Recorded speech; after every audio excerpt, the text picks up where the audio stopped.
And let's continue with the Purloined Letter. This is a companion series to Multiverse of Geekdom's reading of The Sign of the Four, the Sherlock Holmes novel by Arthur Conan Doyle. What did we learn yesterday? Our narrator is with C. Augustine Dupin and the head of the Paris police, who is stumped because he's trying to recover a letter that should still be in a house that he's searched, but it's not. And he thinks the guy that took it is a fool because he writes poetry, but Dupin's like, you know what, I write poetry too. So let's pick up from there. Suppose you detail, I said, the particulars of your search. Why, the fact is, we took our time, and we searched everywhere. I have had long experience in these affairs. I took the entire building, room by room, devoting the nights of a whole week to each. We examined first the furniture of each apartment. We opened every possible drawer, and I presume you know that to a properly trained police agent, such a thing as a secret drawer is impossible. Any man is a dolt who permits a secret drawer to escape him in a search of this kind. The thing is so plain. There is a certain amount of bulk of space to be accounted for in every cabinet. Then we have the accurate tools. The 50th part of a line could not escape us. After the cabinets, we took the chairs. The cushions we probed with the fine long needles you have seen me employ. From the tables we removed the tops. Why so?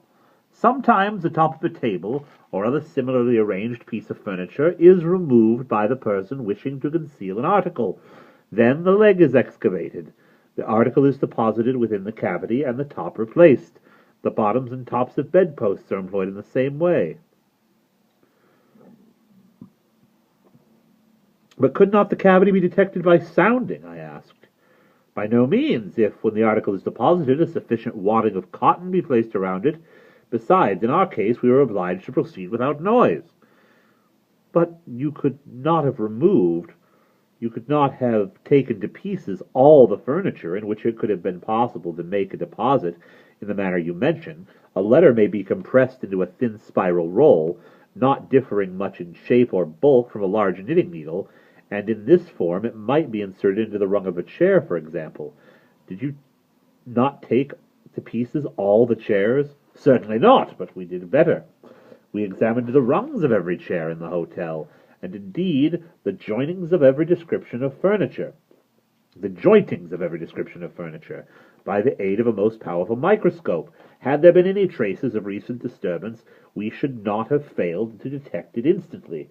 A single grain of gimlet dust, for example, would have been as obvious as an apple.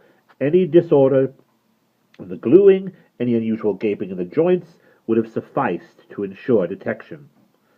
I presume you looked into the mirrors between the boards and the plates, and you probed the beds and the bedclothes, as well as the curtains and carpets? That, of course, and when we had absolutely completed every particle of the furniture in this way, then we examined the house itself. We divided its entire surface into compartments, which we numbered so that none might be missed.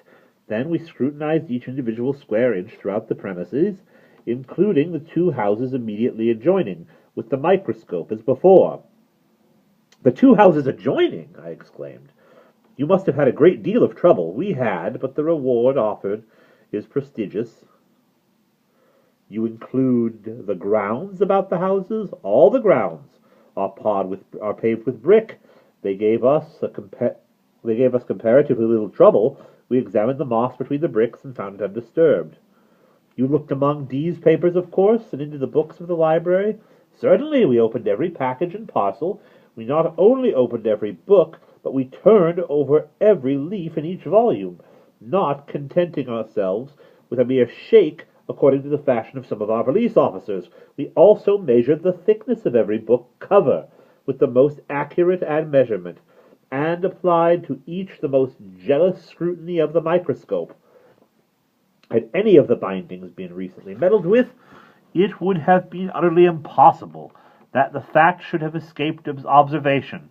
Some 5 or 6 volumes Just from the hands of the binder we carefully probed longitudinally with needles. You explored the floors beneath the carpets? Beyond doubt. We removed every carpet and examined the boards with the microscope.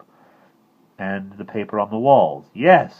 You looked into the cellars? We did. Then, I said, you have been making a miscalculation, and the letter is not upon the premises as you suppose. I fear you are right there, said the prefect. And now, Dupin, what would you advise me to do? To make a thorough research of the premises. That is absolutely needless, replied G. I am not more sure that I breathe than I am that the letter is not at the hotel. I have no better advice to give you, said Dupin. You have, of course, an accurate description of the letter? Oh, yes. And here the prefect, producing a memorandum book, proceeded to read aloud a minute account of the internal and especially of the external appearance of the missing document.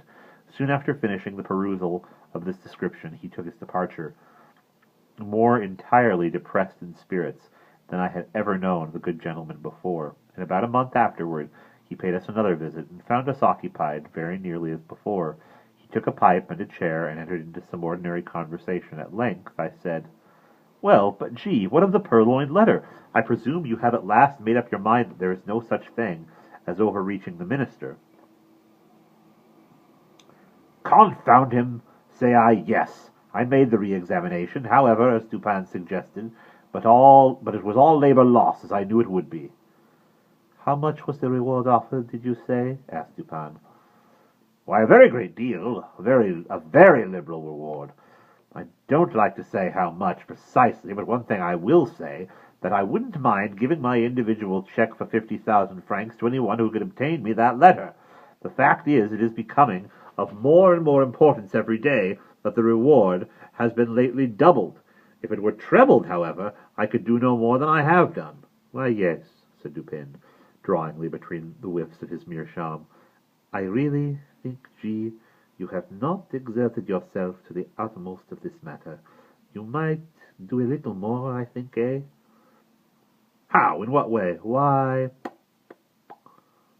you might employ counsel in the matter, eh? Do you remember the story they tell of Abernathy? No, hang Abernathy. To be sure, hang him and welcome. But once upon a time a certain rich miser conceived the design of sponging upon this Abernathy for a medical opinion, getting up for this purpose an ordinary conversation in a private company. He insinuated his case to the physician as that of an imaginary individual.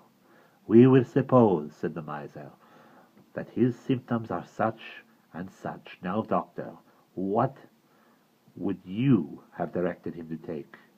Take? Said Abernathy. Why, take advice, to be sure. But, said the prefect, a little discomposed, I am perfectly willing to take advice and pay for it. I would really give 50,000 francs to anyone who would aid me in this matter. In that case, replied Dupin, opening a drawer and producing a checkbook, you may as well fill me up a check for the amount mentioned. When you have signed it, I will hand you the letter. I was astounded. The prefect appeared absolutely thunderstricken. For some minutes he remained speechless and motionless, looking incredulously at my friend with open mouth and eyes that seemed staring from their sockets. Then, apparently recovering himself in some measure, he seized a pen, and after several pauses, vacant stares, finally filled up and signed a check for 50,000 francs and handed it across the table to Dupin. The latter examined it carefully and deposited it in his pocketbook. Then, unlocking an escritoire, took thence a letter and gave it to the prefect. This functionary gasped